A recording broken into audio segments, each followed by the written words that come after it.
a volta dos que não foram. Sejam muitíssimos bem-vindos de volta ao nosso No Cinecast, o podcast do Cinema Maracanã. E hoje a gente tem de volta não, eu quero dizer de volta porque a gente está começando tudo, então vai ser de volta o podcast, não ela. Porque é a primeira vez dela aqui, ela é inédita, ela é maravilhosa. Renata Correia, senhoras e senhores!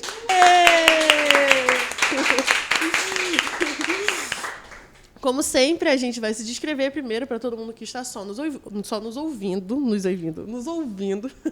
Olá, eu sou a Maria Rosa, sou apresentadora. Eu sou uma mulher branca, de cabelos escuros, uso óculos, tenho nariz largo, estou maquiada, eu estou usando uma blusa preta de manga longa e uma calça roxa. E eu sou a Renata Correia, convidada, uma mulher branca, de olhos verdes, cabelo escuro, com a franjinha vegana, cabelinho cortado Chanel, macacão azul marinho. É isso aí, galera. Muito obrigada, Renata, pela sua presença.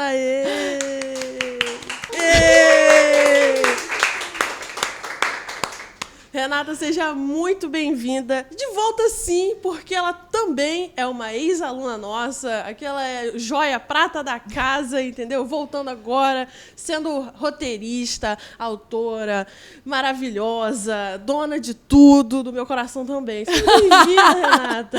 Gente, amei essa recepção. Não só ex-aluna, como ex-funcionária também, entendeu? Tá, querida. Tá, queridos. Renata, seja muito bem-vinda ao nosso podcast. É uma honra ter você aqui com a gente. Ai, muito obrigada. Fico muito feliz de estar aqui. Amei conversar com os alunos, falar sobre roteiro. Acho que a gente vive um momento onde as histórias que emocionam, que movem grandes audiências, também estão movimentando o mercado. Então, falar de história sempre mexe com o meu coração e mexe mais ainda estando aqui, na minha casa. Com certeza. A gente está falando no passado porque a gente acabou de ter uma aula inaugural aqui no nosso Cinema da Estácio com a nossa diva Renata, e ela contou um pouco da experiência dela como roteirista, como autora, né? Ela faz parte de várias salas de roteiro. Faz também sozinha, escreve sozinha, faz filme também. Mas também esteve recentemente, a gente gosta muito daquela novela chamada... Uma novela pequena, que quase ninguém ouviu falar, aquela coisa assim, indie, chamada Vai na Fé. Não é mesmo? Que ninguém nunca ouviu falar, não é mesmo? E essa diva estava na sala de roteiro com Dona Rosana Schwartzman. Apenas a diva. Apenas, somente. Conte-me como é que foi a experiência, porque a gente já esteve aqui com o Lamartine, que foi o primeiro assistente de direção. E é uma coisa completamente de você estar na sala de roteiro, que é você, ele está ali botando em prática, né, trazendo à vida as palavras que vocês escreveram lá na sala de roteiro. Então, conte-me da sala de roteiro de uma novela. Olha, as salas de roteiro diferem muito quando a gente fala de novela, né? Cada autor tem o seu método de trabalho. Eu posso falar do método de trabalho de Vai na Fé, do método de trabalho de Fuzue, que são as duas novelas que eu participei. Só novelinha, só uma coisa... Apenas pequenas. A gente tinha sempre uma reunião de escaleta por semana, né? A história, assim, a Rosane tinha apresentado uma bíblia, uma sinopse, né? Que novela a gente chama de sinopse, que já delineava o destino dos personagens até o fim, mas a novela tem uma característica que acho que é a mais legal e mais interessante de um produto brasileiro, que é ser aberta. A maioria das novelas do mundo não é.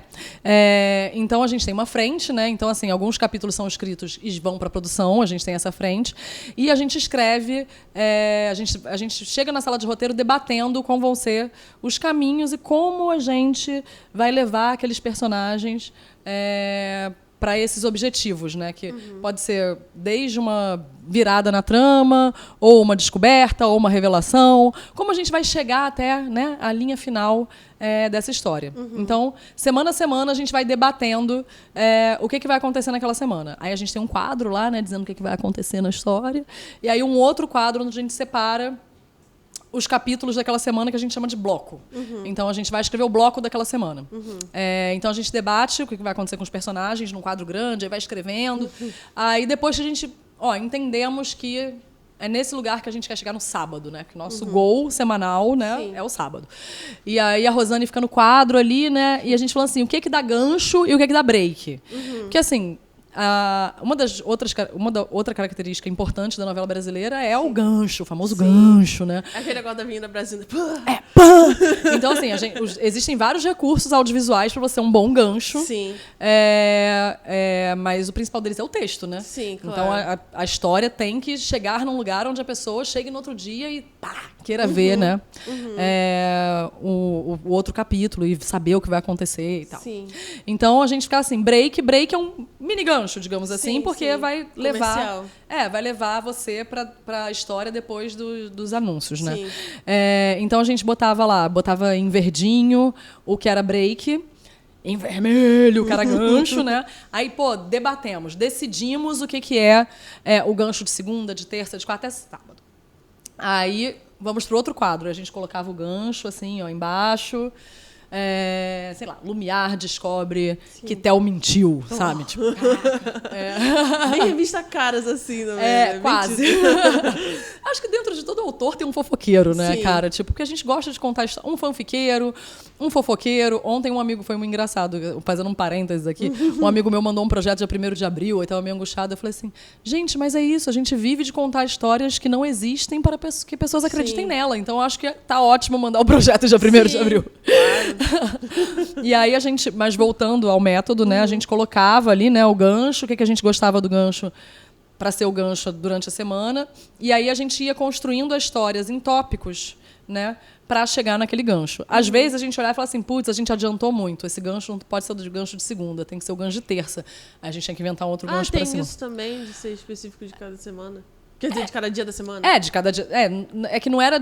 porque esse gancho tem que ser na terça-feira. Às vezes a gente achava que a gente estava acelerando muito a história. Ou estava ralentando muito a história. A gente vai... Quando decidir... O importante é decidir o gancho de segunda a sábado. E aí a gente vai fazendo em tópicos o que vai acontecer com aquele personagem. Com isso, a Rosane fazia uma escaleta, né? Então, assim, a Rosane pegava esse material, aí junto com a pesquisadora... Elas montavam esse capítulo. Aí, quando a Rosane fazia uma escaleta que ela acreditava que estava sólida, ela mandava para os autores. E do lado de cada cabeçalho tinha o nosso nome. Então, assim, o Pedro Alvarenga vai escrever esse, a Renata Sofia vai escrever esse, o Fabrício vai escrever esse, o Mário vai escrever esse, a Renata Correia vai escrever esse. E a Rosane fazia um método de por núcleo. Então, assim, tem autor titular que coloca a gente para escrever o capítulo inteiro e tem autor que coloca por núcleo. A Rosane fazia por núcleo. Então, a gente tinha um prazo X para entregar, não para a Rosane, para um outro autor que montava o capítulo. Então, ele vai receber, assim, tipo, sei lá, as minhas cenas são a 3, a 8, a 16, a 20 e a 28. Então, eu mandava para eles essas cenas e cada um... Coitado do autor que monta. E ele montava o capítulo e entregava para a Rosane, que fazia a redação final. Ah, entendi. É um esporte 100% coletivo, né? É um esporte 100% coletivo para alguns autores. Por exemplo, a Glória Pérez escreve sozinha com pesquisadores. Então, assim, tem até no livro... Gente, como é que é o nome do livro? Eu tô lendo agora, o livro da Rosane. Daqui a pouco eu olho no meu... A gente vai descobrir. A gente vai colocar o nome do livro aqui. E vamos fazer que nem os vídeos das crianças que aparecem. A telenovela e o futuro da televisão brasileira. Não precisou do texto, a menina lembrou. A telenovela e o futuro da televisão brasileira, que é um livro que eu acho que todo mundo que quer escrever para grandes audiências tem que ler. Porque a Rosane é brilhante, ela escreveu esse livro falando não da história da telenovela, mas também dos modos de produção e das coisas modernas que acontecem hoje, né? Do tipo deslizamento de conteúdos, assim. Vai na festa, muito conteúdo no TikTok, era uma loucura. Sim, com certeza. Porque, foi uma febre, né? Eu acho que a Rosane tem esse poder, até já com bom sucesso e totalmente demais. Ela tem esse poder de cativar o público, né? Porque as novelas dela têm uma mágica que... Às vezes, eu acho que as novelas de hoje em dia, eu acho que a qualidade aumentou muito. Muita coisa. Eu acho que antigamente tinha muita novela que era muito excessivamente melodramática. E eu acho que hoje em dia aumentou muito a qualidade dramática. Tem série, tipo, o final de Amor de Mãe, né, que veio depois da pandemia, acho que com o tempo, era uma coisa assim, quase série, né? Mas eu acho que às vezes isso acaba perdendo o alcance com um grande público.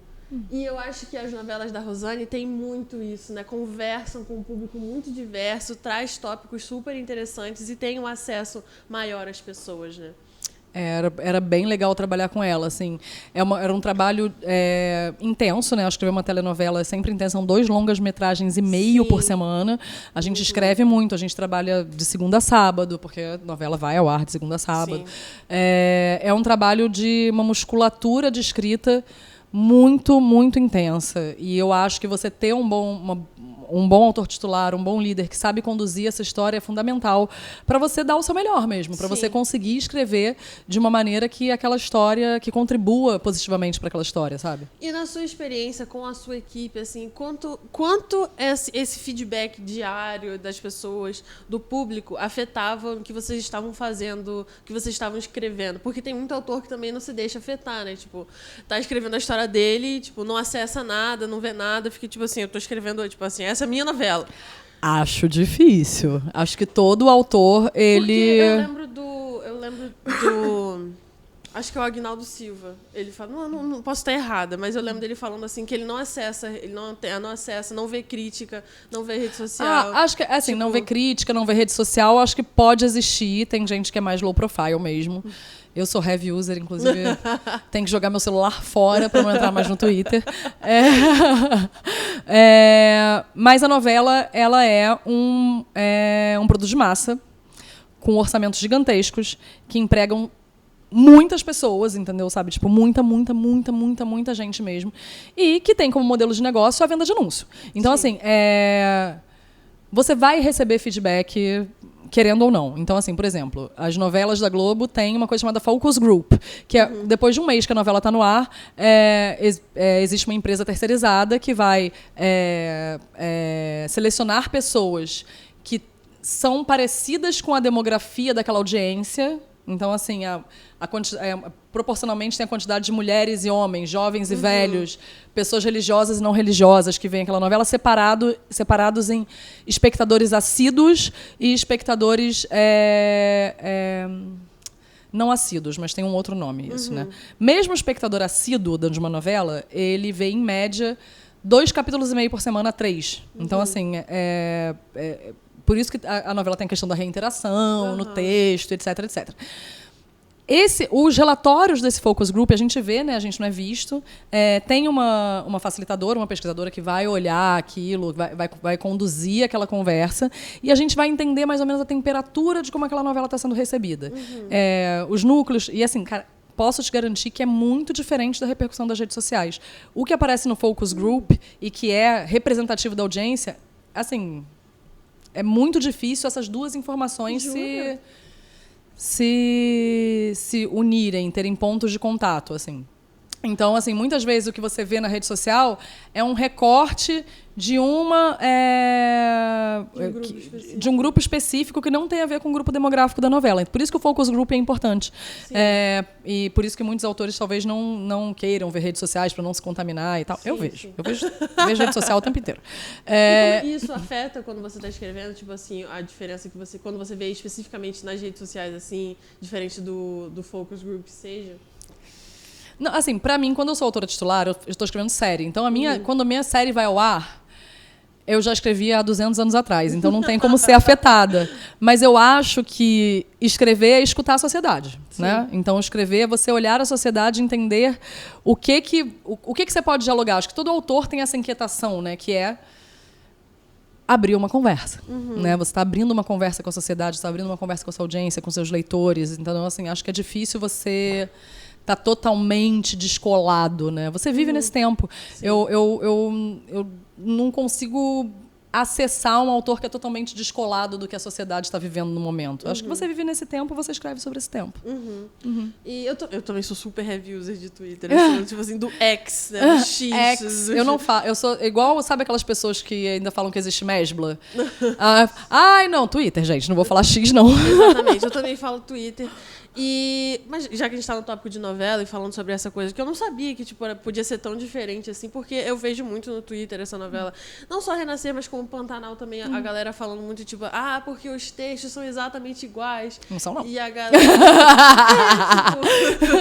o texto é exatamente igual a de 30 anos atrás, e isso tá velho, tá ultrapassado, isso não sei o quê. E tipo, porque o menino não tem coragem de adaptar o texto do avô dele, não sei o quê. Quer dizer que, então, talvez exista esse discurso, mas ele é tão ínfimo que, quando chega realmente a demografia da novela, isso não chega, né? Mas é importante olhar as redes sociais, para mim, pelo menos, é importante olhar as redes sociais mesmo, porque tem coisas que sequer aparecem no focus group e que aparecem nas redes sociais. Tinha uma personagem que as pessoas no Twitter falavam que era chata. Aí chega no focus group e as mães amam. Quem assiste a novela ama, é apaixonada pela personagem. Nossa, queria ter uma filha assim.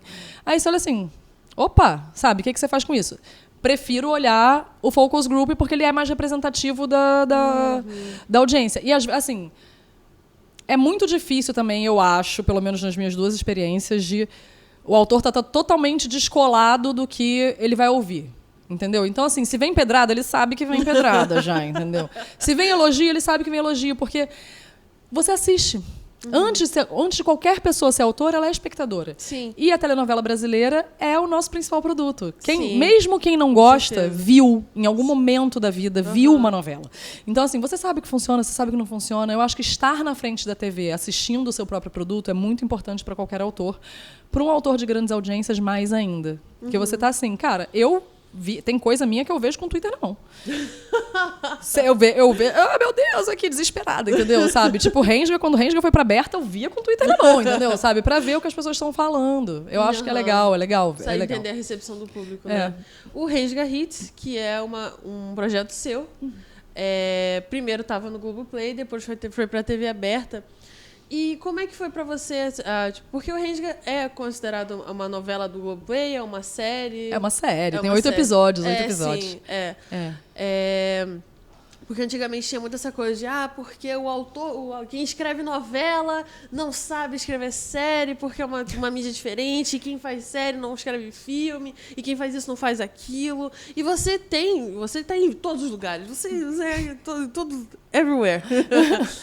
E você sente que é tão diferente, assim, é tão impossível você escrever tipo, uma série limitada, que são 8 capítulos, para uma novela que é 100 e porrada, para um filme que é 1h30. É tão difícil assim essa adaptação? Não, eu acho que histórias têm vocações. Eu acho que você, como autor, pode preferir um meio. Existem muitos autores que preferem escrever série, que preferem escrever histórias autocontidas, né, que não sejam abertas, que sejam fechadas. Você pode preferir, mas a habilidade, eu acho que todo mundo tem. Se alguém falar assim, escreve aí uma série de tiro que todo mundo morre, eu vou escrever, vou gostar, não sei. Mas a partir do momento que você tem assim, o conhecimento da técnica, que você consegue estruturar uma história, que você entende que tipo de relações tem aqueles personagens, eu acho que você consegue transpor isso para qualquer meio. Sim. Sei lá, estou fazendo uma adaptação de um livro agora. Eu não enxergava aquele livro como uma série. Jamais consegui enxergar. Aquela história, ela se fechava em si mesma e eu achava que ela tinha características de um longa-metragem e que ela seria melhor contada num longa-metragem corrido, de um jeito que o espectador visse de uma vez só. Não que o espectador vá ver de uma vez só, né? Porque eu vi o Assassino da Lua das Flores em 4 dias. Pô, Scorsese, era pra ser série esse. O Assassino da Lua das Flores eu não sei, mas o Irlandês com certeza poderia ser uma série muito fácil. E muito foda, né? Sabe? Com certeza, nossa, totalmente. Eu adoro esse rapaz, esse senhor Scorsese, gosto muito dele. Absolute Cinema, né? Absolute Cinema, que a gente fez um Absolute novela também, sabe? Tem uma figurinha, sabe? Eu acho que tem histórias que... As histórias, quando você... Primeiro pra mim, pelo menos, vem de uma intuição, inicialmente. E aí, depois, eu vou ver a vocação que ela tem. Entendeu? Sabe? Às vezes demora um pouco para você achar. O processo de escrita, ele é soberano. O que está dentro da sua cabeça... Tem muito escritor que fala... Não gosto do Nolan, tá, gente? Desculpa. O Nolan, ele fala que você está escrevendo quando você não está escrevendo, sabe? Tipo... Eu entendo isso porque a história fermenta dentro de você. E tem uma hora que não dá mais, ela tem que sair. E quando você coloca ela no papel, muitas vezes... Tem gente que é mais planejada do que eu, obviamente. Mas muitas vezes eu entendo que história é essa escrevendo. Sim. Eu tô lá no papel, porque o papel, ele te diz coisas, entendeu? Às vezes você tá vendo também, que às vezes tá só na sua cabeça, parece que tá tudo flutuando, assim. Aí quando você vê aquelas palavras, tipo... Isso aqui não faz sentido, não. Isso não faz sentido, ou isso precisa de mais desenvolvimento. Essa história, ela precisa de mais tempo para ser contada. Sim. Ou essa história, na verdade, eu preciso de menos tempo para contar, mas eu prefiro que essa história seja assistida de uma vez só, porque a fruição dramática dela é mais interessante se as pessoas assistirem de uma vez só. Sim, então, assim, acaba entendendo a vocação da história, pelo menos para mim, no processo de escrita mesmo. Sim, com certeza. E não só de sucessos vive Dona Renata, que a gente está falando aqui, parece que ela acordou um belo dia, telefonou para Dona Rosana e falou assim: vamos fazer novela? Aí ela falou, chega assim, vambora, minha filha, cola aí. Você conte para nós de onde é que começa. Onde é que você veio, de onde é que foi a sementinha do roteiro começou. Aqui na Estácio, né? Ela tinha aquela sementinha, ela veio crescendo da onde? Onde é que você começa? Onde é que você parte? Nossa, é tão difícil, né? De onde você parte, né? Porque eu acho que eu tenho uma experiência um pouco diferente da maioria das pessoas, porque eu me sentia vocacionada a escrever desde muito nova. Desde muito pequenininha, assim, eu já escrevia historinha, já escrevia livrinho, já escrevia não sei o que lá. Mas eu nunca achava que isso era uma profissão. Sim. Né? Escrever, para mim, era um prazer. Era uma maneira de me expressar. Até hoje tem coisas que eu acho que eu expresso muito melhor na escrita do que na fala, entendeu? Sabe? Tipo, mas eu não achava que isso era uma profissão. Eu venho de uma família de classe média, onde o sonho da maioria das pessoas era ou empreender ou fazer um concurso público. A gente não tinha muito artista na família. Eu tinha uma tia que já tinha feito teatro e tal. Mas era uma realidade muito distante, muito distante. Sabe, era sonho de criança, assim, era tipo brincar de Barbie, sabe? Falar que eu tenho o carro rosa da Barbie, a mansão da Barbie. Sim. E posso ser escritora. Sim. Uma coisa de criança, né? Sim. Mas eu acho que isso é muito relevante, assim, cara. Tipo, apesar da minha família não ter conseguido me dar, tipo, sei lá, apoio financeiro para eu poder só escrever, sabe? Não trabalhar, tanto que eu trabalhei aqui no núcleo, né? Para pagar minha mensalidade. Eu sempre tive muito apoio emocional da minha mãe, que ela falava, você pode fazer o que você quiser, vá atrás do que você quer, entendeu? E que era, aqui, pelo menos, dentro da universidade, a gente tinha, na época, a gente tinha uma matéria só de roteiro. Não tinha muito. E a gente também não tinha... E eu acho que isso refletia o mercado da época, porque a gente não tinha muito espaço profissional para quem queria só escrever, né? Você escrevia e dirigia. Você escrevia suas coisas e viabilizava ela como produtor e dirigia. Então, assim, era um combo, né? Você... E aí eu acho que não basta sonho, né? Tem sonho... Tem a sua vontade e de fazer aquilo acontecer e colocar em prática, e tem o contexto que você vive. Claro. Então, assim, eu tive Tem as contas para pagar, né? Tem o contexto que você vive. Então, assim, foi muita sorte eu ter começado a minha vida profissional no roteiro quando a gente tinha política pública de desenvolvimento. Olha só. Né? Então, assim... Que coisa. Isso fazia o quê? Tinha política pública de desenvolvimento, começou a ter o Fundo Setorial de Audiovisual. Então, são políticas públicas que impactaram positivamente no mercado audiovisual. Claro. Então, assim, a nossa indústria, por exemplo, a indústria de audiovisual, ela movimenta hoje mais do que a indústria farmacêutica no Brasil. Tá legal? Para todo mundo que quer virar enfermeiro, tá aí notícia para você. Então, assim, eu não sei se só sonhar e só ter vontade. Acho que a gente tem que ser pragmático também e realista, entendeu? Assim, tipo, vai desembocar numa carreira super bem sucedida, né? Tipo, acho que a gente também, além de pensar individualmente no que a gente quer fazer, a gente tem que pensar que nós todos aqui, provavelmente todo mundo que está assistindo também, todo mundo está aqui na sala trabalhando, somos trabalhadores do audiovisual. Sim. Né? Somos trabalhadores da economia criativa, somos trabalhadores da cultura.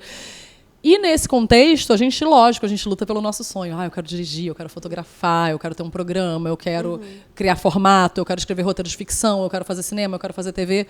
Mas, ao mesmo tempo, e paralelo a isso, sonhar um sonho coletivo também, né? Sim, que é lutar por condições dignas de trabalho, com né? certeza. Se filiar ao seu sindicato, dependendo da área do audiovisual onde você está, ou a sua associação de classe. E entender os movimentos do mercado, que não necessariamente os movimentos do mercado, eles são soberanos para dizer o que você vai fazer. Ele pode te apontar um caminho, dependendo do que você quer fazer. Mas também para você pensar em alternativas para realizar aquilo que você quer. Com certeza, né? E, como você falou, é uma luta coletiva, né? Entender que, porque eu tenho que ser superior, eu não posso contar nada pra ninguém, porque aí essas pessoas vão competir comigo, e aí, tipo, vai tirar a minha vaga, e aí, tipo, cara, um consegue chegar lá e tem espaço pra todo mundo. Vai ter espaço pra todo mundo, cara. Não se preocupe. Tem espaço pra tanto médico, né? Por que não vai ter espaço pra roteirista? Por que não vai ter espaço para as pessoas quererem também? E vozes diferentes, né? Porque e não somente não tinha espaço, mas os espaços que tinham eram especificamente de homens brancos, velhos, do copo do uísque, lá em cima dessa mansão.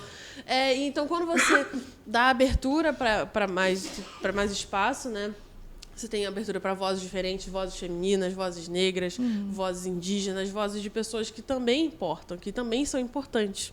E vozes femininas na comédia também, que é muito presente. Eu queria que você me falasse mais dessa experiência também, porque eu acho que ainda, tipo, existem esses espaços, mas aí, dependendo do núcleo, né, como é a comédia, dependendo de núcleos específicos, ainda existe muito preconceito, né? Tipo assim, porque mulheres não são engraçadas. Mulheres são chatas. Chatíssimas, mulheres gente. não sabem fazer comédia. Péssimas. Pensando que a gente tem, historicamente, grandes humoristas no Brasil. Com certeza. E grandes humoristas hoje também, entendeu? Então, assim, é preconceito de gênero mesmo, né? Com preconceito certeza, totalmente preconceito de gênero. A gente tem autoras de humor muito maravilhosas que estão no mercado. Eu acho que o humor, no geral, no mundo, passa por uma crise, né? Até pelo contexto social que a gente vive, a gente teve um recrudescimento da extrema-direita, a gente teve uma polarização muito grande, e o humor, ele precisa de um laço social comum. Você vai rir, todo mundo vai rir quando todo mundo parte do mesmo lugar, do mesmo entendimento. Sim. Quando a gente tem uma fragmentação da realidade, quando a gente tem pessoas acreditando que a Terra é plana, não adianta você fazer uma piada zoando quem acredita que a Terra é plana. Porque o cara que acredita na Terra é plana não vai rir. Entendeu? Então, assim... assim? Pois é. Todo mundo rindo. Então, o humor, eu sinto ele passando por uma crise, mas toda crise também é um lugar de transformação. O humor está virando uma coisa de nicho, né? Então, assim, é difícil agora você ver um programa de humor que atinja grandes massas, né? Até quando o consumo de humor, ele partiu das TVs abertas para a TV a cabo e agora para as redes sociais, porque você escolhe o seu... nicho, no seu nicho, o seu humorista, o seu comediante de preferência, e que vai falar a sua língua, né? E que vai estar ali partindo desse lugar comum de uma pequena comunidade ou numa comunidade maior. Acho que a gente ainda vai entender melhor como o humor vai voltar a ser esse lugar nobre, né? Sim. Da dramaturgia, esse lugar nobre E você do acha entretenimento. isso problemático? O fato de ser agora serem nichos assim e não mais? Por exemplo, porque antigamente existia a Zorra Total, tinham muitos programas de humor, né? E hoje em dia não tem mais tanto. Acho que a própria Zorra passou por diversas adaptações com o passar dos anos, mas ainda Diversas assim... encarnações. Mas ele não conseguiu, acho que não conseguiu sustentar, tanto é que ele saiu, não está no ar atualmente. E isso é problemático? Eu gosto muito e adoraria que a gente tivesse de novo um programa de humor que falasse de hard news, que falasse do que está acontecendo agora, né? Os grandes programas de humor que a gente teve na Rede Globo, por exemplo, pelo que eu lembro, né, de que eu não estava lá, que, enfim, nisso eu posso dizer que eu sou jovem. Tanto Cacete Planeta, lógico, tinha muito humor de personagem, mas tanto Chico Anísio, quanto Cacete Planeta, o próprio Jô Soares, quando a gente fala do Zorra, todos esses programas eles estavam olhando para a sociedade, falando da sociedade, e tinha algum componente ali de tipo zoar a própria novela, zoar a programação da Globo, zoar o que tinha acontecido no jornalismo. Isso é legal, né? Eu acho que isso, assim, tipo, olhar para as coisas sérias, subverter, sabe? Tipo, subverter essa realidade com uma lente bem-humorada. Porra, eu acho que são produtos que podem ainda cativar grandes audiências, mas eu acho que essa crise da comédia, essa crise do humor ainda não chegou lá, não achou o formato para fazer isso de maneira adequada ainda, sabe? Com certeza, porque ainda tem muita gente que acha que o humor não pode ter regras. Assim, não pode ter... O humor não tem limites. Lógico, tudo tem regra. O que tem gente, o que tem orçamento tem regra. O que envolve dinheiro tem regra. Não é, mas tipo... E o Código Penal também é uma regra. Tipo assim, porque tem sempre essa discussão, né? Qual é o limite do humor. Ai, e gente, que geralmente preguiça. o cara que quer fazer piada de loura, piada de gordo, quer falar sobre gente preta. Aí, tipo assim, por favor, né, cara? Pelo amor de Deus. Eu acho que assim, não existem limites para criatividade, não existe limite para o processo artístico, não existe limite para você botar nada no papel, não existe limite para você encenar nada, esse limite realmente não existe. Mas eu acho que tem um limite que é o limite da ofensa e o limite das leis, gente. É isso, assim. É simples, entendeu? Sabe? Tipo, não é tão difícil. Existem coisas que, assim... Eu não vou rir, fulaninho vai rir, e eu não rir, isso não é um problema, entendeu? Sabe? Mas tem coisas que são ofensivas, e aí não dá. Com certeza. Né? É porque quer chutar cachorro morto, né? Tipo assim, é uma coisa é você, tipo, levar um processo porque tá ofendendo um deputado federal. Cara, ele já tá lá em cima. Não vai fazer diferença a gente tirar sarro de um cara que tá explorando a gente. Aí você querer dar porrada, sei lá, num trabalhador, tipo assim, fazer piada com isso, não sei o quê, tipo assim... Existe graça nisso? Enfim. Mas eu queria ouvir especificamente de você, enquanto escrevendo humor, a sua experiência escrevendo humor, né? Roteirizando humor, roteirizando piada, essa troca com o próprio ator, né? O comediante. Qual é a diferença entre você escrever para um ator que faz... Porque tem um ator engraçado, é um ator que faz comédia, e tem um comediante em si, né? E como você, como roteirista, aborda isso? Ou se tem alguma diferença?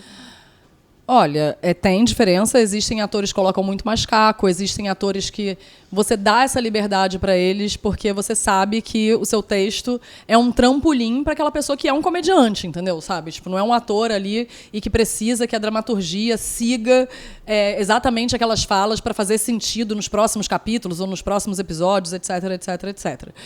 E tem diretores também, né? A gente não pode esquecer que a gente tem uma outra pessoa nessa equação. Então, eu particularmente gosto de trabalhar com gente criativa, gosto de trabalhar coletivamente, gosto nessa troca de ideias, nesse embate de ideias, a gente trazer a coisa mais engraçada e que funcione mais. Tem autor que gosta de... Essa é a minha palavra e não vai sair dessa palavra, etc, etc. Mas eu acho que isso depende do produto também. Quando assim, eu escrevo peça também. Eu tinha um grupo que escrevia uma peça escrita, dirigida, protagonizada por mulheres, chamada Extraordinárias, que era encenada no Barbixas, ali em São Paulo. Sim, maravilhoso, inclusive. Cara, tipo... Porra, eu escrevia uma sketch de uma Nossa Senhora, do Burnout. Foi essa que eu escrevi. Gente, agora eu não sei se foi... Ai, cara, não vou falar que foi eu não, porque eu não vou lembrar, gente, se foi eu ou não. Era muito coletivo, né? Mas, enfim, a gente tinha uma atriz genial fazendo a Fafá Renó, que, assim, cara, tipo... Teatro é diferente, sabe? Tipo, uma coisa é você fazer uma peça dramática, etc, etc. O humor tem a temperatura do palco ali, cara, vai dizer para que lado vai. Às vezes aquela sketch ficava enorme, às vezes aquela sketch ficava menor, mas aquela atriz estava usando o texto como material para ela trabalhar. Aquilo era maravilhoso, maravilhoso. Você vai ficar chateado porque ela criou uma gênia, criou em cima do seu texto? Não vai, entendeu? Sabe? Mas a estrutura é igual de, por exemplo, de uma série que a gente conhece, tipo assim, roteiro, falas, e aí tem o que acontece na cena, ou você só faz como se fosse um argumento da história, e aí a partir daquilo ela vai ter liberdade de criar ali em cima? Não, eu não entendi exatamente a pergunta. Não, porque quando você escreve esse texto para peça, por exemplo, você escreveu a sketch, aí você disse que ela vai criar em cima daquilo. Você tem falas, ela tem sketch, tem, lógico. Ou você vai escrever só a história por cima, não. E aí, a partir daquilo, com o público, a partir da cabeça dela, ela não, vai porque você tem assim. os punches, né? Humor, ao meu ver, ele exige muita técnica, talvez até mais do que alguns tipos de drama, porque humor é matemática, né? Você dá uma situação comum, você dá o absurdo. Você dá uma situação comum e a subversão dessa situação. Você dá uma situação comum e você dá o choque. Então, assim, existe um passo a passo, entendeu? Sabe? Tipo, para provocar o riso. O riso, ele é um choque, né, no cérebro, né? Tem as nossas sinapses ali, né, elétricas, e o riso é uma parada descontrolada, assim, sabe? Tipo, quantas vezes a gente já não riu de uma parada escrota, errada, entendeu? Sabe? Só assim, porque não é culpa sua. São várias referências no seu cérebro e sinapses elétricas que assim, tchá, pá! E aí você riu, entendeu? Sabe? Tipo, cara, então assim, é uma técnica você fazer isso acontecer. Com certeza. E quanto mais você explica, mais eu fico. Isso provavelmente é bem mais difícil do que eu imaginava. Então, assim, tem um autor que eu amo, Maurício Riso, que ele escreve muito humor, muito humor. Ele tem um curso maravilhoso de humor. Também puderam, né? Maurício Riso? Com 2 E's, gente. E que ele fala disso, né? Dessa matemática, né? Tipo, tem muitos autores e muitos atores também que falam assim, o número mágico do humor é 3, né? Porque você dá a situação comum, dá o absurdo e dá o punch, que é o soco final, entendeu? Então, assim, é técnica. Exige de você um apuro. Tem que ter o timing. Tem que ter o timing. E é isso, assim, tipo, é diferente de fazer personagens engraçados numa trama, sei lá, de drama, que são engraçados, mas estão sofrendo uma história que é dramática ou melodramática, mas aquele personagem é engraçado. Então, assim, o humor vai vir da construção do personagem, não necessariamente das situações externas. Agora, existe humor que é de situação externa. Sei lá, se eu pensar no Monty Python, sabe? Sim, tipo, sei lá. Sim. Então, Minister of the Silly Walks, Ministério das Andadas Estranhas. O humor vai vir desse absurdo de que tem um ministério super formal onde as pessoas andam de um jeito bizarro, entendeu? Sabe? Então, são técnicas diferentes, são jeitos diferentes de escrever, mas sempre pensando que é essa matemática, né? Essa técnica muito apurada. Assim. Sim, da qual a senhora é bem especialista, porque a senhora também já caminhou por aí, né? Você já fez várias coisas de humor. E você já sofreu com algum tipo de preconceito por ser mulher nesses ambientes?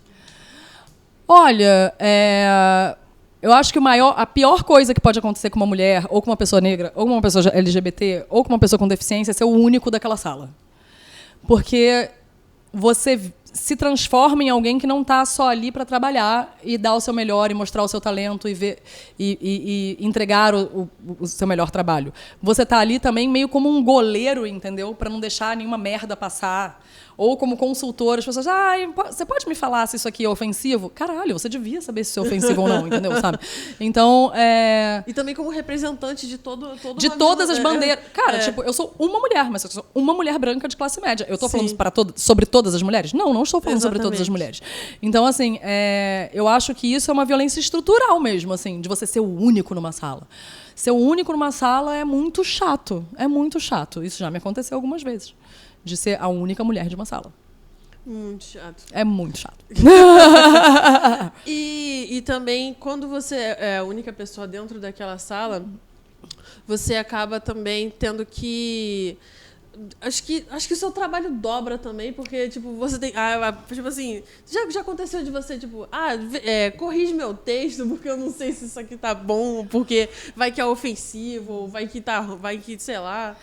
Olha, hoje em dia eu faço isso de maneira remunerada, se alguém me pedir. Já não faço mais há bastante tempo, que é o doctoring, né? Que você, às vezes, recebe... o que é um saco também, porque, na verdade, o doctoring seria para falar sobre dramaturgia e não sobre leitura sensível, que é uma função que está cada vez mais existindo no Brasil hoje, mas não existia durante muito tempo. Então, assim... Cara, aí um autor chegava e mandava para você e falava, cara, lê aqui e vê se tem alguma coisa que possa parecer ofensiva. Cara, posso, mas assim, remuneradamente posso. Mas, mais uma vez, né, eu preferi estar falando sobre dramaturgia do que vendo se, sei lá, se essa personagem aqui está sendo machista ou não, entendeu? Sabe, tipo... Claro. Mas, caramba, tipo... existe de fato, então eu não sabia que existia uma pessoa, tipo, pra ler, de leitura sensível, pra ler, tipo assim, talvez isso seja racista da sua parte. Cara, existe um grande mercado disso, de leitura sensível. Olha agora. só, tá vendo só? Tu tá vendo aí? Cara, quer dizer que existem pessoas. É porque às vezes não foi contratado, né? Existe literalmente uma profissão pra isso e ainda sai tanto absurdo. Pra você ver, amiga. Porque tá complicado. Mas quando você faz esses processos, deve fazer muita diferença você fazer esse processo coletivamente, né? Série, peça, novela. E quando você escreve sozinha, né? Como é que é pra você escrever sozinha? Quando você tá ali você tá ali no seu mundo. Você também pede muito para as pessoas lerem essas coisas? Não peço, não. Meu processo é escrever primeiro, o primeiro tratamento, o primeiro rascunho, sempre sozinha. Às vezes, dependendo da coisa, se preciso de uma consultoria, alguma coisa que eu não sei, ou que eu não sou tão ligada no universo, ou que eu tenho alguma dúvida de, sei lá, recentemente eu estava querendo saber mais sobre fibromialgia, que eu tinha uma personagem com fibromialgia. Aí liguei para uma amiga médica e falei assim, isso aqui é razoável? Eu li que tem uma associação entre fibromialgia e depressão. É razoável dizer isso? É razoável que essa personagem tenha esse tipo de consulta e tenha essa repercussão na trama? É razoável. Aí eu vou escrever, mas eu não mando pra pessoa, sabe? Tipo, é uma dúvida, uma consultoria, uma dica, entendeu? Agora, quando o material tá pronto, assim, esse material ele tem que ser desovado de alguma maneira, né? Então, assim, geralmente, eu tenho meu marido que é autor também, ele lê bastante as minhas coisas e eu acho que isso é uma dica que eu dou pra todo mundo que escreve roteiro e que quer que as suas histórias sejam filmadas, sejam produzidas. Tenha um pequeno... Mas, gente, é pequeno, tá? Não é 10 pessoas. Tenha um pequeno núcleo ali, 1, 2, 3 pessoas que você confia e ama e que tenham disponibilidade. E que você tenha disponibilidade de ler as coisas delas também, porque vento que venta lá, venta cá, né? Ninguém se famou de ninguém, galera. Vambora. Só se estiver muito suada. Aí a gente solta. Seca a mão. Que são pessoas que entendem daquilo e que têm a mesma vibe que você e que podem te dar feedbacks e que podem, tipo, ver pontos cegos na sua dramaturgia, mas isso depois que você já escreveu pelo menos o seu argumento. Não vá ter crise de insegurança, achando, porque senão você não encontra a tua voz, entendeu?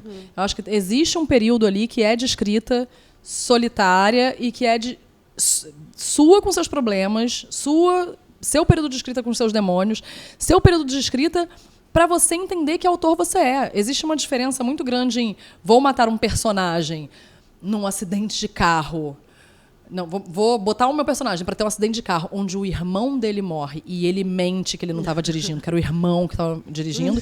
Ou, porra, você jogou da ponte, entendeu? Sabe? Tipo, são duas coisas completamente diferentes que podem resultar dramaturgicamente na mesma coisa, entendeu? Porém, como tudo entretanto, você que tem que descobrir o que é melhor para você e para sua história. Sim, claro. Não é o Zezinho nem o Luizinho, é você. Claro, com certeza. Mas aí, partindo agora de outro ponto, que é trabalhar, né? Trabalhar. Tipo, você, tudo isso é trabalho. Tudo isso, tudo isso que a gente tem falado até agora é trabalho. E essa coisa do escrever, essa coisa do idealizar, do pensar numa história. E como manter essa chama acesa, né? Coisa da criatividade, tendo todos esses compromissos, né? Tipo assim, tem que entregar amanhã um negócio aqui, tipo assim, meu Deus, eu não penso em nada, não vem nada. Bloqueios criativos. O bloqueio criativo é real, gente. Existe, acontece, principalmente quando você está fazendo muita coisa, né? Porque você não tem tempo de... exige um período de vazio para uma história nascer. Se você está cheio, lotado de uma história, é difícil você conseguir... tá super criativo para fazer outra coisa. A outra coisa que pode acontecer é que, naquele momento, você não tem nada a dizer. Isso não quer dizer que você é um autor ruim. Isso não quer dizer que você é burro, não quer dizer que você não é criativo. Quer dizer que, às vezes, tudo bem não ter... É porque a gente vive numa era de opinião, né? Sim, tudo bem, às rápido. vezes, porque esses períodos de retração, ócio, vazio, eles são importantes para você ter tempo de prestar atenção no mundo, para você ter tempo de leitura, para alguma coisa te emocionar e chamar atenção. Se você está embotado de sentimentos, como é que alguma coisa vai te mexer com você a ponto de você querer escrever? Sim. Acho que também que é importante entrar em contato com histórias que não necessariamente sejam aquelas que você escreveria, entendeu? Sabe? Tipo, vai para os clássicos, lê os clássicos, lê literatura, é muito importante ler literatura, pelo menos para mim. Outros autores falam sobre isso também. E, se possível, ter um hábito de escrita diária. Eu acho que isso é fundamental. Por quê? Escrita e criatividade, muitas pessoas antes de nós ficaram alimentando essa ideia de que ser uma pessoa criativa é um dom divino que cai do céu, entendeu? Sabe? Tipo, não, meus amores, não é um dom divino que cai do céu. Sim. Criatividade é uma habilidade. Sim. E como qualquer habilidade, desenhar, dirigir bem, carros e filmes, ter um apuro estético, cozinhar bem, tudo isso você aprende, né? Você aprende e melhora com o tempo. Pratica. A prática vai te dizer como é melhor. Com certeza. Então, assim, escreve. Escreve todo dia, nem que seja uma página. Porque, assim, tipo, se você escrever uma página por dia, em 90 dias você tem um roteiro de longa-metragem. Entendeu? Sabe? Tipo, eu sei que parece meio discurso de coach arrombado, mas... Escreva todos os dias, seja empenhado. Assim, é uma meta. Não necessariamente a meta é aquilo que você vai bater. Para mim, a meta é sempre uma coisa que me ajuda a caminhar. Sim. Não é assim, vou bater essa meta e aí no final de não sei o que lá. Nunca faço isso. Nunca. A não ser que eu tenha um deadline mesmo para entregar para alguém que precisa me pagar. E aí... Como sempre, as contas no final do mês. As contas no final do mês. Aquele apavoro na gente. Mas eu escrevo todo dia de manhã. Mesmo se eu não estou escrevendo alguma coisa que vai ser filmada, todo dia de manhã eu escrevo um diário. Eu escrevo pelo menos uma página. Porque aquilo esvazia a minha mente. Aquilo é como se fosse uma meditação, entendeu? Sabe? Tipo... Aí dá uma esvaziada, assim, de preocupação, dá uma esvaziada de... Ou, às vezes, vem uma ideia e fala assim, caramba, eu tô lá escrevendo uma coisa que tem nada a ver. Briguei com não sei quem. Gente, fulaninha podia fazer isso. Sabe? Tipo, às vezes, esse esvaziar de outras coisas também te libera, sabe? Tipo, cara, você... Primeiro rascunho não precisa ser bom. Primeiro rascunho não precisa estar finalizado. Primeiro rascunho não precisa ser brilhante. O que você precisa é você olhar aquilo ali... e ver a semente de uma história. Não tem essa história que os escultores eles veem a forma e eles vão tirando o que é excesso e aí depois tem o Davi. A Michelangelo falava isso, né? Tipo, você tira tudo... Como é que você esculpe? Eu tiro tudo que não é Davi, aí vira Davi. Entendeu? Genial. Essa frase é maravilhosa, né? Sim, claro. Porque às vezes é isso, cara. Faz um primeiro rascunho livre. Deixa o seu coração falar, deixa a sua intuição falar. Porque as pessoas acham que essas palavras cafonas, coração, intuição, nananana, tá, pode achar cafona, amor, mas tudo isso, na verdade, é o seu inconsciente, as suas experiências passadas, aquilo que você já viu, falando livremente. Sim. Deixa falar livremente. E aí depois você vai tirando o que não é Davi, entendeu? Exatamente, com certeza. Agora, para escrever, tem que ler? Porque... Sempre dizem que para você fazer filmes, você tem que assistir filmes. Então, para escrever, você tem que ler? Na minha experiência, sim.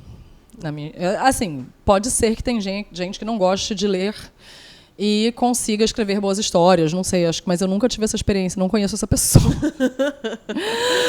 Talvez o Nolan. Por que você tem implicância com o Nolan, mulher? Me explica, faz um parênteses aqui. Vamos conversar sobre Christopher Nolan. O que foi que aconteceu? Você mandou o roteiro pra ele e falou que não tem como. Toda vez eu durmo nos filmes dele. Eu falo assim, caraca, por que eu vivi isso? Até o Oppenheimer, cara. Eu não vi Oppenheimer, porque já sabendo das minhas experiências prévias com o Nolan, eu falei assim, explode uns bagulho maneiro lá, vai assistir. Mas então, quando uma pessoa explode uma coisa e você ainda dorme, é porque é ruim. Eu dormi assistindo Dunkirk a primeira vez, cara. Pô, Dunkirk é difícil também, amiga.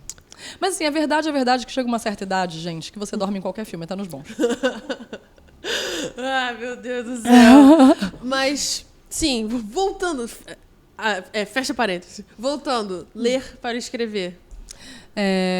Eu acho que, principalmente, ler os clássicos, entender os mitos, não só os mitos da Grécia Antiga, que são aqueles que nos fundam e que nos emocionam e que chegaram até hoje, até aqui, os mitos de outras culturas. Assim, o Campbell fala muito disso, né? Então, assim, você tem ali... ele mapeou para fazer a teoria do monomito, ele estudou mitos, né? de diversas culturas, onde tem essa história dessa pessoa que sai da sua aldeia, descobre algo e traz alguma coisa para o seu mundo comum de novo. Então a gente tem essa estrutura narrativa, que é uma estrutura clássica, que está em diversos filmes e histórias que a gente ama, mas a gente tem também diversas outras maneiras de contar histórias. Você não precisa ter essa, mas você indo fundo em quem veio antes de você, eu acho que é fundamental.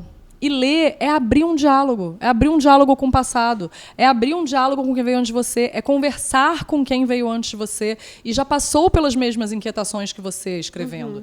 Então, assim, eu não vejo como uma pessoa que tem a ambição de escrever ou que escreve não ler. Você estar dizendo que, inclusive, aquilo que você faz é irrelevante, porque você não precisa ler ninguém. Por que vão te ler? Entendeu? Faz muito sentido. Inclusive, eu acho que não só isso, como as referências que você traz, mas você também praticar. Você ler é muito importante por causa da escrita em si, né? Porque o que tem hoje de gente escrevendo analfabeta, tipo assim, meu Deus do céu, me dá uma agonia e parece que quanto mais você lê, você também. Isso gera tudo, né? Tipo, empatia, você entender o discurso do próximo, interpretação de texto que a gente que é reviewer sabe que a galera do Twitter às vezes não tá tendo, entendeu? Às vezes a pessoa fala, tipo, o que eu mais gosto é aquela discussão do pai.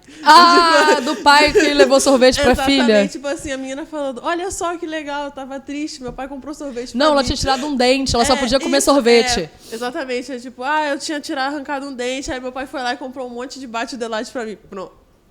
Rica, privilegiada. Fala, você tá querendo esfregar na minha cara que eu não tenho pai.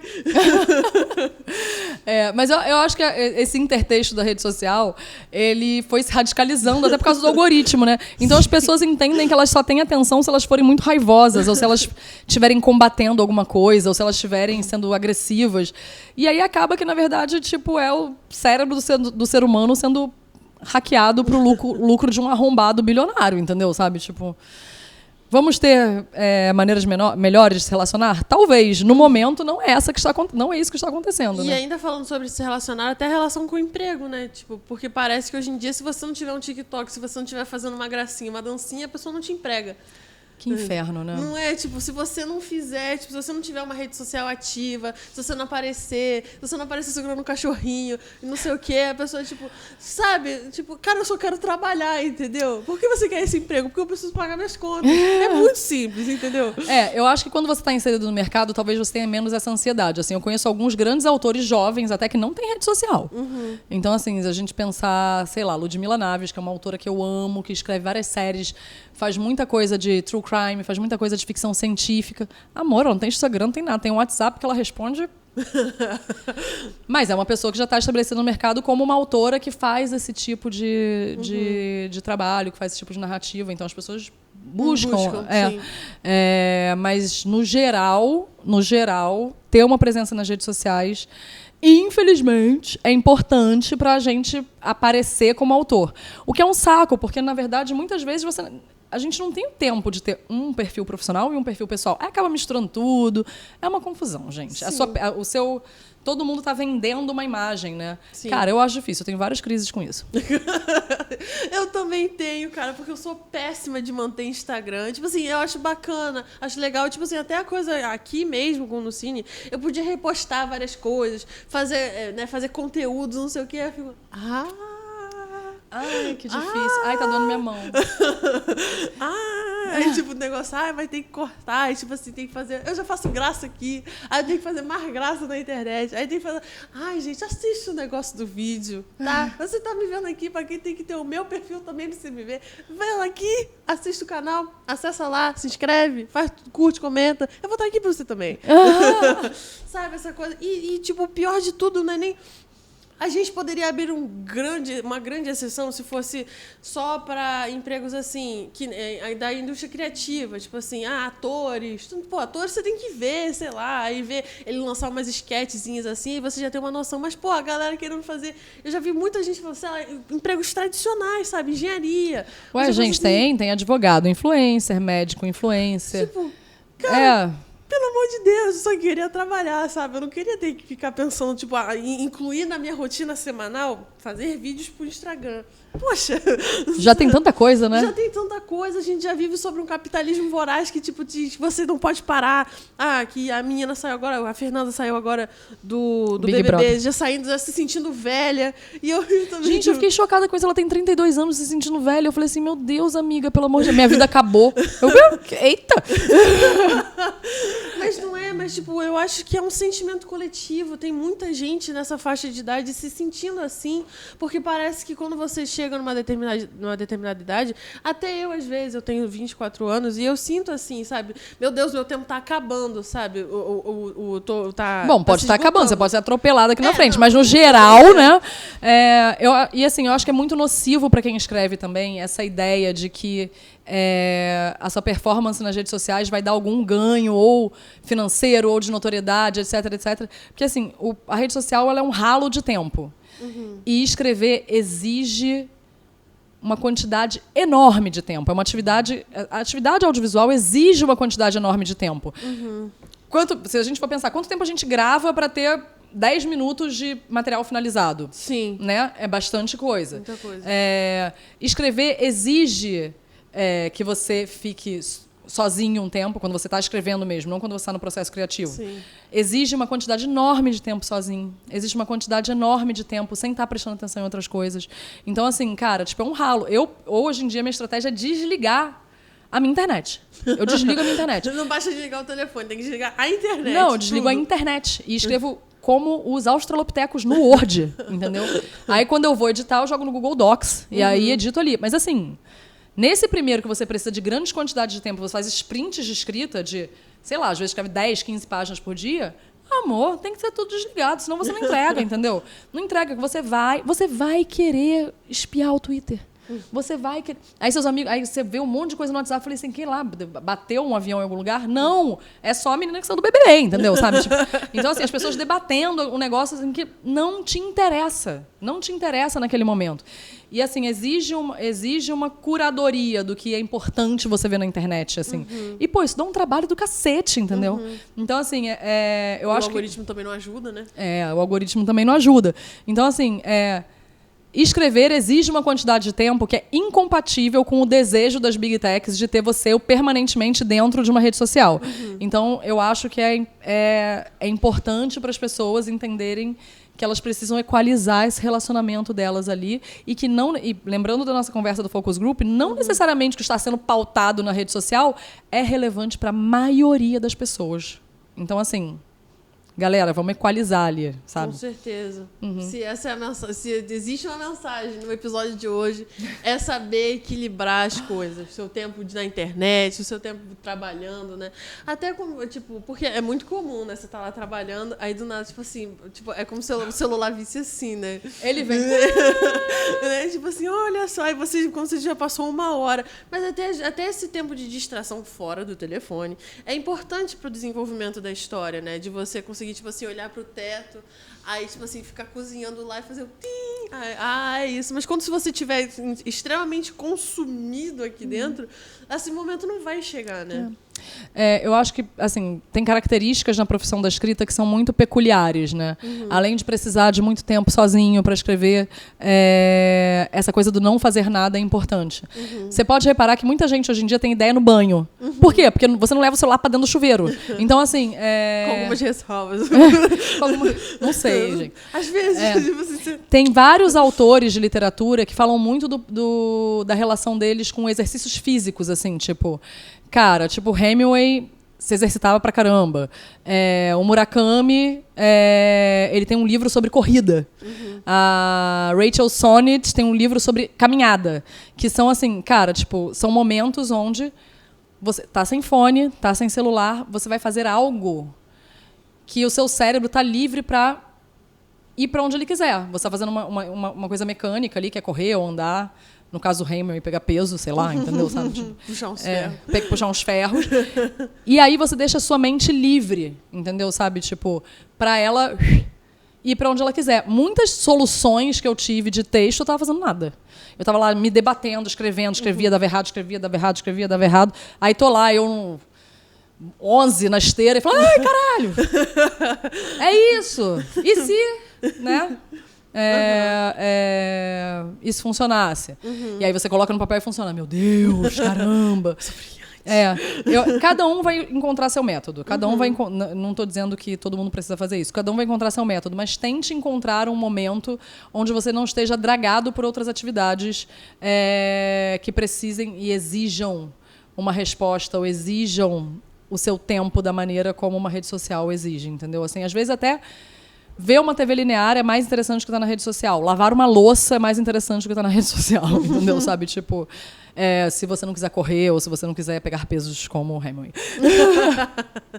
E eu queria que você deixasse uma mensagem, assim, para jovens escritoras, principalmente meninas, né? Que sejam meninas que não tenham dado início a essa trajetória, que talvez meninas que já estejam, mas estejam que se render nesse início de carreira, a uns trabalhos meio nada a ver, meio, sabe, só para poder ganhar dinheiro. Eu queria que você deixasse uma mensagem que seja para inspirar, que seja para abrir os olhos, que seja para dar o que vocês precisam, o que elas precisam para poder seguir em frente.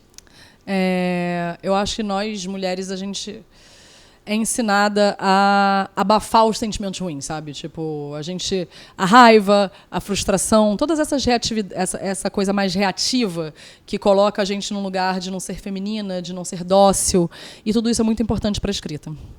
A gente não pode esquecer que, muitas vezes, a nossa vontade de escrever é uma raiva, é uma resposta, é uma frustração à nossa própria condição humana. Sim. Pode ser a mais injusta de todas, que é a mortalidade. Você pode estar pensando nisso. Mas eu lembro muito de um trecho da Chimamanda que ela fala que os pais dela eram de classe média, eram professores, e ela recebia livros que não falavam da realidade dela, de onde ela vivia, de onde ela morava. Ela pegava os livros e aquelas fábulas tinham neve, tinham maçã. Porra, não tem maçã no meu país, não tem neve no meu país. Eu queria me ver, e não é só sobre ser uma menina negra, era sobre ser uma menina negra também, mas não ver nada da sua realidade naquelas histórias, naquelas ilustrações. Era tudo muito lindo. Nossa, é tudo lindo, é tudo emocionante, é tudo legal. Mas não tem eu, entendeu? Falta a coisa principal, falta eu poder me identificar com essa história. Isso é uma frustração. Isso pode gerar raiva, pode gerar uma reação. Porra, essa frustração nos trouxe uma grande escritora, entendeu? Sabe? Tipo, então, não abafe os seus sentimentos de inconformidade, de raiva, de frustração, a sua reatividade. O mundo, ele é muito violento para as pessoas, né? A gente está aqui, a gente está sempre nesse... O mundo é maravilhoso, também tem coisas incríveis e maravilhosas, mas ele é muito violento, né? Sim. Então, assim, cara, tipo, é melhor reagir, né? E reagir escrevendo é um lugar muito precioso, é um lugar muito nobre, sabe? Então, assim, não deixe que essa ideia de feminilidade, de docilidade, de ser uma boa menina e a autocrítica que vem com isso impeça você de escrever. O seu ponto de vista é importante. Sim. Ninguém tem o seu ponto de vista, só você. A nossa maldição e nosso dom, nosso principal dom é que ninguém é igual a gente. O único lugar que a gente pode ocupar o mundo é o nosso. E isso é um ponto de vista, isso é importante. Se você sente esse chamado de escrever, confia que esse ponto de vista é importante. E vai em frente. Com certeza. Nosso episódio está chegando ao fim. Que pena, cara. Puxa vida. Poxa, estava gostando de estar aqui. Que ótimo, eu fico muito feliz em saber. Mas então eu queria que a gente decidisse o que a gente sempre decide, uma palavra para definir o episódio da semana. O episódio que a gente tem aqui. Então vamos decidir uma palavra, uma frase, um termo pra galera colocar nos comentários, pra gente saber que todo mundo assistiu até aqui. A gente coloca assim, a gente solta assim. Aí a gente sabe que a galera que usou tá comentando. Vamos decidir uma palavra. Tempo. Mas é pra eu decidir ou pra você decidir? Não, pra você decidir, pô. Caraca, cara. Claro, você é convidado, eu tô aqui sempre. Coragem. Coragem. Coragem, eu tenho aqui, ó. Tatuado, coragem. Tá vendo? Coragem, galera. Então, coragem é a palavra desse episódio. Então, você vai lá comentar coragem. Você vai comentar um comentário, fazer um comentário escrito coragem. E a gente vai saber que você acompanhou a gente aqui nesse papo super divertido com a Renata, a galera que estava aqui nos acompanhando também, a nossa equipe, como a gente falou. Oi, equipe! A nossa equipe. Porque o cinema, a escrita, seja ela inicialmente individual, no fim, é um grande esporte coletivo, é uma coisa que a gente sempre ressalta, a gente sempre tem que lembrar e não esquecer. Se lembrar, a gente não esquece, que a gente não pode soltar a mão de ninguém. Seja, a gente tem que ficar, é uma causa coletiva, cara. Infelizmente, aqui no Brasil, a gente vê o cinema não como uma indústria, mas como uma coisa extremamente política. Então, tipo, por enquanto, a gente tem que ficar assim, ó, todo mundo agarradinho, assim, todo mundo por uma causa só, que é a causa do audiovisual. E não só o audiovisual, mas como outras mídias também, como peças, como livros. A senhora também é escritora, que a senhora faz livro também, que a gente sabe. A senhora, como eu falei, em todo lugar. Pois é, eu acho que a escrita aí tá aí. Como eu disse antes, né, não dá para ser outra pessoa, né? Eu sou uma pessoa que escreve, eu acho que é a única coisa que eu sei fazer. Graças a Deus, e faz muito bem. Obrigada. Gente, a gente vai ficando por aqui. Renata, você tem alguma última coisa para falar para o nosso público, quem está nos ouvindo aí agora? Não, só agradecer por quem ficou até aqui, quem ouviu a gente. E, mais uma vez, coragem, escrevam. Todo ponto de vista é importante. Confiem nas suas histórias, elas vão ser lidas. Com certeza. Gente, a gente vai ficando por aqui. Até uma próxima. Não se esqueça de comentar, não se esqueça de se inscrever no canal, não se esqueça de compartilhar também com seus amigos para ver. Vai que você tem uma amiga que é muito ser escritora, que é muito fã, que gosta de Vai na Fé, que gosta de novela, gosta de Rensga Hits, que gosta de comédia, gosta de humor, que gosta de mulher bonita. A gente vai ficando por aqui e até uma próxima. Tchau!